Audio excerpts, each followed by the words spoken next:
Hi, I'm going to read one of my favorites from when I was a little girl. This is Paddington by Michael Bond.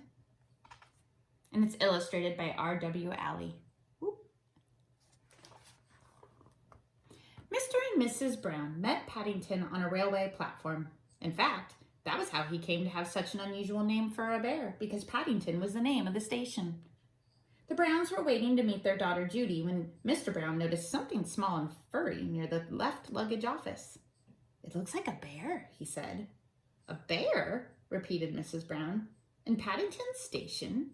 Don't be silly, Henry. There can't be." But Mr. Brown was right.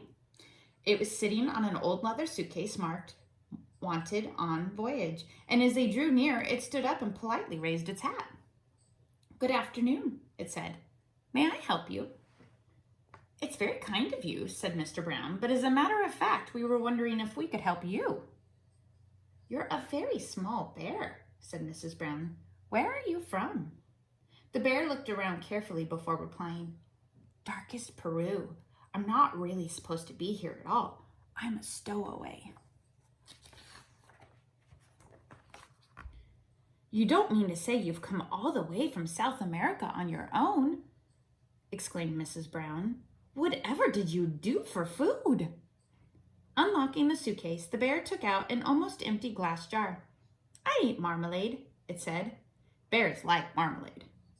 Mrs. Brown looked at the label around the bear's neck. It said quite simply, "Please look after this bear. Thank you."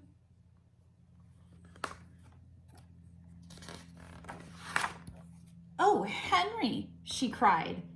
"We can't leave him here all by himself. There's no knowing what might happen to him. Can't he come home and stay with us?"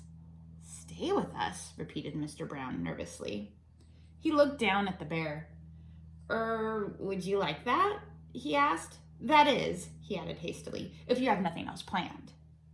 "Oh, yes," replied the bear. "I would like that very much. I've nowhere to go, and everyone seems in such a hurry." "That settles it," said Mrs. Brown.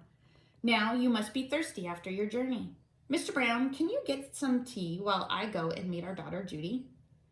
"But Mary," said Mr. Brown, "we don't even know its name." Mrs. Brown thought for a moment. "I know," she said. "We'll call him Paddington, after the station." Paddington. The bear tested it several times to make sure. "It sounds very important." Mr. Brown tried it out next. "Follow me, Paddington," he said. "I'll take you to the snack bar." Mr. Brown was as good as his word. Paddington had never seen so many snacks on one tray, and he didn't know which to try first. He was so hungry and thirsty that he climbed up onto the table to get a better look. Mr. Brown turned away, pretending he had tea with a bear at Paddington Station every day of his life. "Henry!" cried Mrs. Brown when she arrived with Judy. "What are you doing to that poor bear?" Paddington jumped up to raise his hat, and in his haste, he slipped on the strawberry tart, skidded on the cream, and fell over backward into his cup of tea. "I think we'd better go before anything else happens," said Mr. Brown. Judy took hold of Paddington's paw. "Come along," she said. "We'll take you home, and you can meet Mrs. Bird and my brother Jonathan." Mr. Brown led the way to a waiting taxi. "Number 32 Windsor Gardens, please," he said. The driver stared at Paddington. "Bears is extra," he growled. "Sticky Bears is twice as much. And make sure none of it comes off on my interior. It was clean when I set out this morning."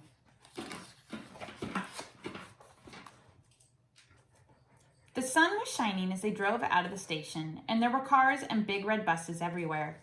Paddington waved to some people waiting at a bus stop, and several of them waved back. It was all very friendly. Paddington tapped the taxi driver on his shoulder. "It isn't a bit like Darkest Peru," he announced.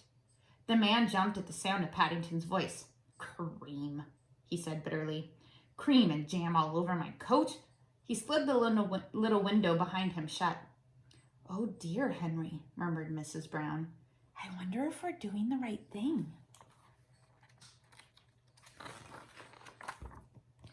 Fortunately, before anyone had time to answer, they arrived at Windsor Gardens and Judy helped Paddington onto the pavement. "Now you're going to meet Mrs. Bird," she said. "She looks after us. She's a bit fierce at times, but she doesn't really mean it. I'm sure you'll like her." Paddington felt his knees begin to wobble. "I'm sure I shall if you say so," he replied. "The thing is, will she like me?" "Goodness gracious!" exclaimed Mrs. Bird. "What have you got there?" "It's not a what," said Judy. "It's a bear called Paddington, and he's coming to stay with us." "A bear?" said Mrs. Bird, as Paddington raised his hat. "Well, he has good manners, I'll say that for him." "I'm afraid I stepped on a jam tart by mistake," said Paddington. "I can see that," said Mrs. Bird. "You'd better have a bath before you're very much older. Judy can turn it on for you. I dare say you'll be wanting some marmalade, too." "I think she likes you," whispered Judy. Paddington had never been in a bathroom before. While the water was running, he made himself at home. First of all, he tried writing his new name on the steam on the mirror. Then he used Mr. Brown's shaving cream to draw a map of Peru on the floor. It wasn't until a drip landed on his head that he remembered what he was supposed to be doing. He soon discovered that getting into a bath is one thing, but it's quite another matter getting out again, especially when it's full of soapy water. Ooh. Paddington tried calling out, "Help!" At first in a quiet voice as not to disturb anyone, then very loudly, "Help, help!" When that didn't work, he began bailing the water out with his hat. But the hat had several holes in it, and his map of Peru soon turned into a sea of foam. Suddenly, Jonathan and Judy burst into the bathroom and lifted a dripping Paddington onto the floor. "Thank goodness you're all right," cried Judy. "We heard you calling out."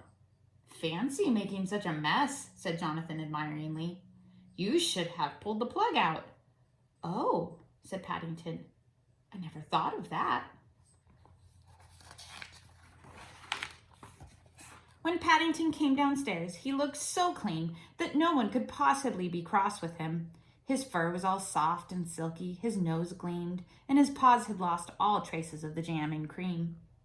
The Browns made room for him in a small armchair, and Mrs. Bird brought him a pot of tea and a plate of hot buttered toast and marmalade. "Now," said Mrs. Brown, "you must tell us all about yourself. I'm sure you have had lots of adventures." "I have," said Paddington earnestly. "Things are always happening to me. I'm that sort of a bear." He settled back in the armchair. "I was brought up by my Aunt Lucy in darkest Peru," he began. "But she had to go into a home for retired bears in Lima."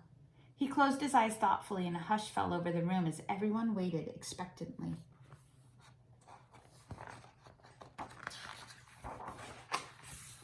After a while, when nothing happened, they began to get restless. Mr. Brown tried coughing, then he reached across and poked Paddington.